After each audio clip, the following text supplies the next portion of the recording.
जीवन सजिलो कहाँ छ र बाधाहरू झेल्नु पर्छ असम्भवता के नै छ र लड्दै उड्दै हिँड्नु पर्छ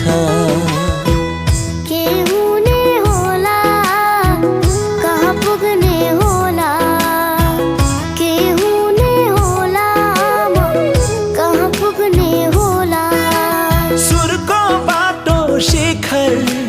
भिरको बाटो खोली शिखर चढ्नु